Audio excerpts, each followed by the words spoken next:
നമസ്കാരം. Bigg Boss Malayalam season 7 weekend episode റിവ്യൂയിലേക്ക് എല്ലാവർക്കും ഹർദ്ദമായ സ്വാഗതം. നമ്മുടെ ഡോക്ടർ ബിന്നി അങ്ങനെ നിറ കണ്ണുകളോടുകൂടി പുറത്തേക്ക് പോയിരിക്കുകയാണ്. തുടക്കകാലങ്ങളിൽ ഈ പറയുന്ന കുത്തിത്തിരിപ്പിന്റെ രാജകുമാരിയായി മാറുകയും അതിനുശേഷം താനൊരു കുത്തിത്തിരിപ്പാണെന്ന് എല്ലാവരും പറഞ്ഞതിന് ശേഷം കുറച്ചൊക്കെ മാറി എന്ത് ചെയ്തു, നല്ലൊരു രീതിയിൽ കളിച്ചു വന്നുകൊണ്ടിരുന്ന ഒരു കക്ഷിയാണ് ഈ പറയുന്ന ബിന്നി. മറ്റുള്ള മത്സരാർത്ഥികളോട്, പ്രത്യേകിച്ച് സ്ത്രീ മത്സരാർത്ഥികളോട് കുറച്ച് കുശുമ്പും അസൂയൊക്കെയുള്ള ഒരു വ്യക്തിയും കൂടിയാണ് ബിന്നി എന്ന് എനിക്ക് എപ്പോഴും പലപ്പോഴായിട്ട് തോന്നിയിട്ടുണ്ട് സ്ത്രീ മത്സരാർത്ഥികളോട്. അപ്പൊ ഓക്കെ, പക്ഷെ എങ്കിൽ കൂടിയും കൃത്യമായിട്ട് അവിടെയുള്ള ഈ പറയുന്ന സ്ത്രീ മത്സരാർത്ഥികൾ വെച്ച് നോക്കുകയാണെങ്കിൽ കൃത്യമായിട്ട് ഈ പറയുന്ന പോയിന്റുകൾ എടുത്തു പറയാൻ കഴിവുണ്ടായിരുന്ന ഒരു വ്യക്തിയാണ് ഈ പറയുന്ന ബിന്നി. അവിടെ പോയിന്റ് എടുത്തു പറഞ്ഞ ഒരു കൃത്യമായി പോയിന്റുകൾ എടുത്തു പറയുന്ന, വ്യക്തമായിട്ട് സ്പഷ്ടമായിട്ട് പോയിന്റുകൾ എടുത്തു പറയുന്ന ഒരു 3-4 പേരെ നമ്മൾ എടുത്തു കഴിഞ്ഞാൽ അതിൽ ഒന്ന് ബിന്നി ആയിരിക്കും.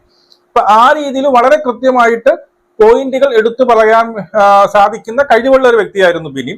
അതുപോലെ തുടക്കകാലങ്ങളിൽ കുത്തിത്തിരിപ്പ് തന്നെയായിരുന്നു. അതിന് മറ്റൊരു ബിന്നി ചെന്ന് നോക്കുമ്പോൾ എനിക്ക് ബിന്നിയുടെ പഴയ കേസ് ഓർമ്മ വരുമ്പോൾ അനിമോൾക്കെതിരെയായിട്ട് തുടക്കം മുതലേ ലാസ്റ്റ് വരെ ഗെയിം കളിച്ചു കൊണ്ടുവന്ന ഒരു വ്യക്തി കൂടിയാണ് ബിന്നി.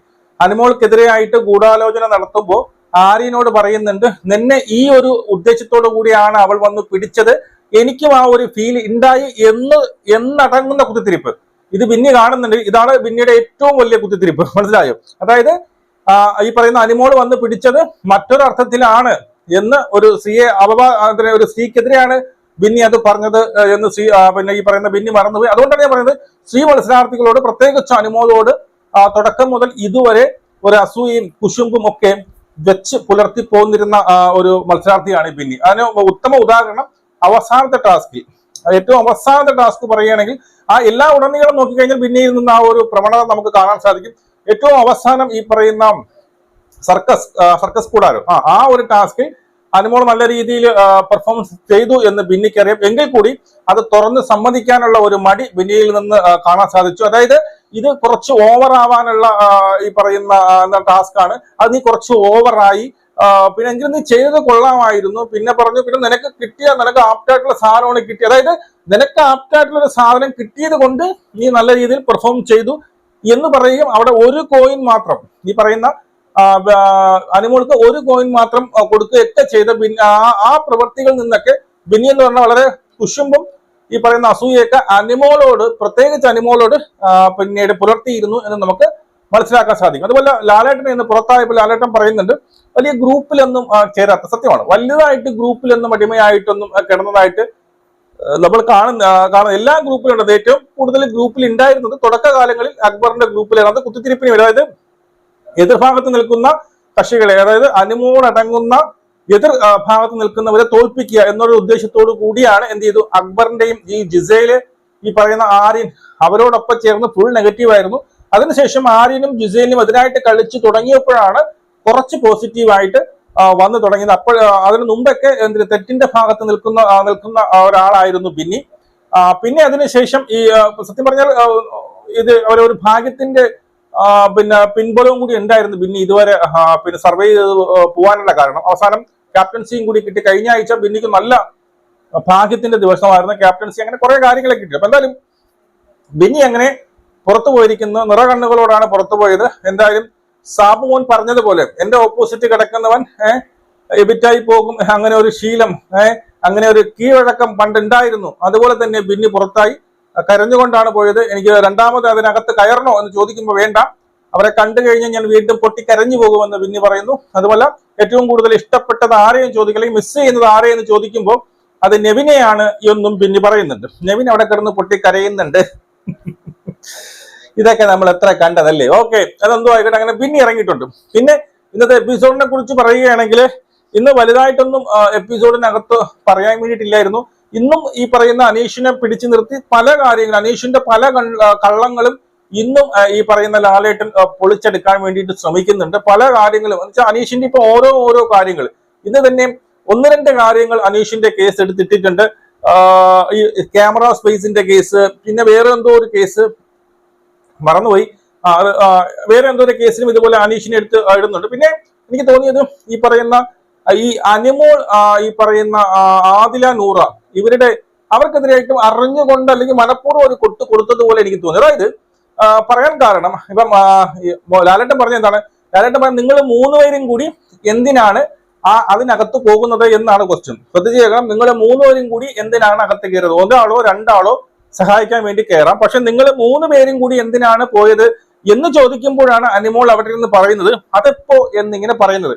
അതിനെയാണ് ലാലേട്ടൻ കയറി പിടിക്കുന്നത്.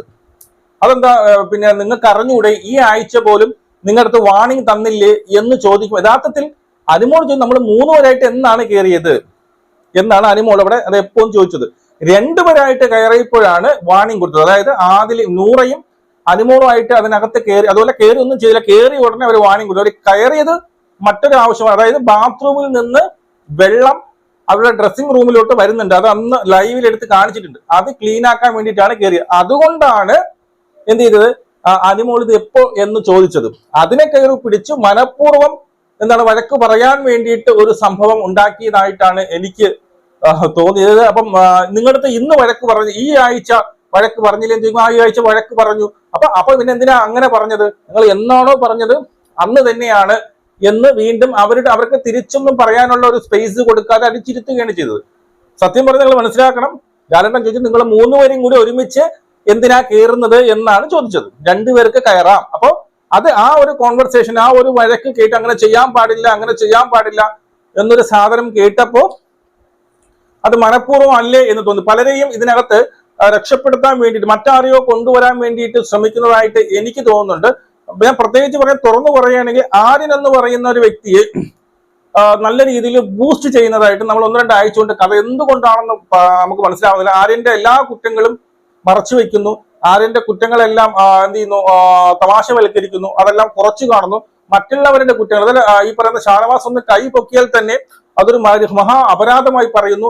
ഇന്ന് എത്രയും പേര് കൈപൊക്കി, ഇന്ന് എത്രയും പേര് എനിക്ക് പറയണമെന്ന് കൈവെക്കുന്നു, ഇൻക്ലൂഡിങ് ആര്യൻ ഉൾപ്പെടെ.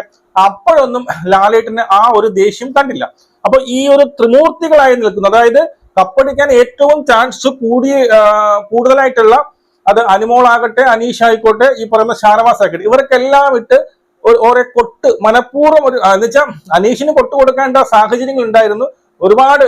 അനീഷിന്റെ മുമ്പേ അനീഷിന് കൊട്ട് കിട്ടാളായിരുന്നു, തഴഞ്ഞ് അവസാനം ഇന്നെല്ലാം കൂടി തികച്ച് താനൊരു കള്ളനാണ്, താൻ പറഞ്ഞുകൊണ്ടിരുന്നതെല്ലാം സത്യം പറഞ്ഞാൽ നുണയാണ് എന്ന് കൃത്യമായിട്ട് പ്രേക്ഷകർക്ക് ഇപ്പൊ മനസ്സിലായിട്ടുണ്ട്. അതുപോലെ എനിക്ക് അഭിനയിക്കാൻ അറിയില്ല എന്ന് പറഞ്ഞ് എന്റെ പൊന്ന് അനീഷ്, എനിക്കിപ്പം ഇൻസ്റ്റ തുറക്കാൻ വയ്യ. താങ്കൾ അഭിനയിച്ച് തള്ളിയ കുറെ റീലുകൾ കണ്ട് ഒരു ലോണുണ്ട്, ഒരു റീൽ, എന്തെല്ലാം റീലാണ് താങ്കൾ അഭിനയിച്ചത്, കന്നഡ, തമിഴ്, തെലുങ്ക്, ഹിന്ദി, അങ്ങനെ പല റീലുകൾ. എന്തോ എവിടെയോ ചെറിയ മിസ്റ്റേക്ക് ഉണ്ടെന്ന് ഈ റീല് കാണുമ്പോൾ എനിക്ക് തോന്നുന്നുണ്ട്. അപ്പൊ ഈ ത്രിമൂർത്തികളെ നെഗറ്റീവ് ആക്കിയിട്ട് മറ്റാരെയോ പൊക്കിക്കൊണ്ട് വരാനായിട്ട് ശ്രമിക്കുന്നു എന്ന് വളരെ വ്യക്തമായിട്ട്, വളരെ സ്പഷ്ടമായിട്ട് നമുക്ക് കാണാൻ സാധിക്കും. ഈ ആര്യൻ പറയുന്ന ദ്വയാർത്ഥങ്ങൾ, അതിനെക്കുറിച്ച് ഇതുവരെയായിട്ടും കമാന്നൊരു അക്ഷരം വേണ്ടിയിട്ടില്ല. ആര്യൻ പലപ്പോഴായി ഈ പറയുന്ന അനിമോളെ അടക്കം ഉപദ്രവിക്കുന്ന കണ്ടിട്ടുണ്ട്. ഈ പ്രത്യേകിച്ച് അനിമോളെ അങ്ങോട്ട് തോണ്ടുക, ഇങ്ങോട്ട് പോകുമ്പോൾ തോണ്ടുക, കൈയിട്ട് അടിക്കുക, അങ്ങനെയുള്ള കുറെ കാര്യങ്ങൾ ചെയ്യുന്നുണ്ട്. എന്നിട്ട് പോലും ഈ ആര്യനെ അതൊക്കെ അയ്യോ പപ്പു മോൻ, നമ്മുടെ മോൻ ആര്യനമ്മ നല്ല പണമുണ്ട്, PR-ന് പൈസ കൊടുക്കണ്ട, മറ്റു പലർക്കും പൈസ കൊടുത്താൽ നല്ല രീതിയിൽ നടക്കും. മനസ്സിലായോ? എനിക്ക് അങ്ങനെയൊക്കെ തോന്നുന്നത്.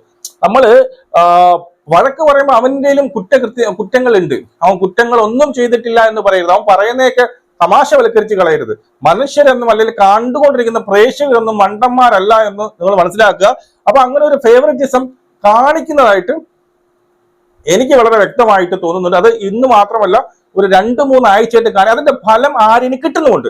വോട്ട്, കാരണം ഒരാൾ ഏഷ്യാനെറ്റ് വിചാരിച്ചാൽ ഒരാളെ പൊക്കാനും താക്കാനും വളരെ ഈസിയാണ്. അതായത് ഒന്നുമില്ലാത്ത ഒരു കാര്യത്തെ പറഞ്ഞ് നെഗറ്റീവ് ആക്കി, മനസ്സിലായോ, ഇങ്ങനെയാണ് ചെയ്തത്, അവർക്ക് സംസാരിക്കാനും പോലും ഒരു ഇടം നൽകാതെ അവർ അടിച്ചിരുത്തുന്നു. മറ്റുള്ളവർ പറയുന്നതിനെ ഗ്ലോറിഫൈ ചെയ്ത്, അല്ലെങ്കിൽ അത് ഒരു കുറ്റമാണെങ്കിൽ അത് തമാശവൽക്കരിച്ച് അത് കാണിക്കുകയും ചെയ്യുന്നു. അപ്പം ഇതൊക്കെ ഒരു ഫേവറിറ്റിസത്തിന്റെ ഒരു സംഭവമായിട്ട് ഞാൻ കണക്കാക്കുന്നു. അപ്പം ഇത്രയൊക്കെയാണ്. പിന്നെ എന്തോ ഒരു കഥ പറഞ്ഞു കൊടുത്ത്, അതായത് എപ്പിസോഡ് മാക്സിമം വലിച്ചു നീട്ടാൻ വേണ്ടിയിട്ട് എന്തോ ഒരു കഥ പറഞ്ഞു കൊടുക്കുന്നുണ്ട്. അതുമല്ല പിന്നെ ക്യാപ്റ്റൻസിയെ കുറിച്ച് ലക്ഷ്മി എന്ന് പറയുന്ന ഒരാള് എന്താണ്, ഒരു ജോലി ഒരു പണിയില്ല, കുറെ കോപ്രായങ്ങളും. അവിടെ ഏറ്റവും കൂടുതൽ അനീഷിനെ ഏറ്റവും കൂടുതൽ ആക്ട് ചെയ്യണത് എനിക്ക് തോന്നുന്നത് ലക്ഷ്മിയാണെന്ന് തോന്നുന്നു. അങ്ങനെ ലക്ഷ്മി ഇപ്പം ഈ പറയുന്ന അനീഷിന്റെ മൂട് താങ്ങിയാണ് നടക്കുന്നത്. അനീഷിനെ എല്ലാ കാര്യത്തിനും അനീഷിനെ സപ്പോർട്ട് ചെയ്തുകൊണ്ട് നടക്കുന്നു. അത് വോട്ടിന് വേണ്ടി മാത്രമാണ് എന്ന് നിങ്ങൾ മനസ്സിലാക്കുക.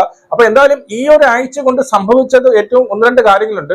ഏറ്റവും എടുത്തു പറയാനുള്ള കാര്യം, അനീഷ് എന്ന് പറയുന്ന മഹാമരം, അനീഷ് എന്ന് പറയുന്ന നന്മമരം, അതിന്റെ എന്താണ് കപടതകളെല്ലാം ജനങ്ങളിലേക്ക് തുറക്കപ്പെട്ട ഒരു ആഴ്ച കൂടിയായിരുന്നു.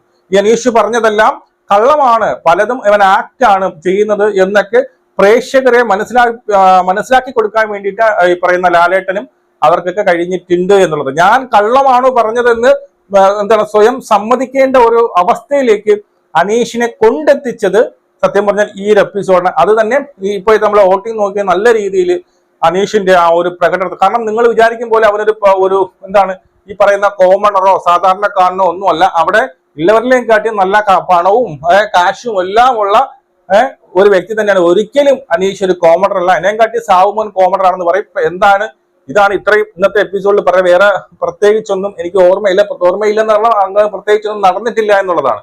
അപ്പോൾ എന്തായാലും ബിന്നി പോയിട്ടുണ്ട്. അങ്ങനെ 10 പേരിലേക്ക് ചുരുങ്ങിയിട്ടുണ്ട്. ഇനി ടോപ്പ് 10 ആണ്. നാളെ നമുക്ക് ടോപ്പ് 5 നമുക്കൊന്ന് ഇടേണ്ടതായിട്ടുണ്ട്. നമ്മുടെ പോളിംഗ് ഒക്കെ നോക്കിയിട്ടുണ്ട്. ഇനി വരുന്ന ടോപ്പ് 5 ആരൊക്കെ ആയിരിക്കും എന്ന് നമുക്ക് കണ്ടറിയാം. നമുക്ക് വീണ്ടും കാണാം. ജയ് ഹിന്ദ്.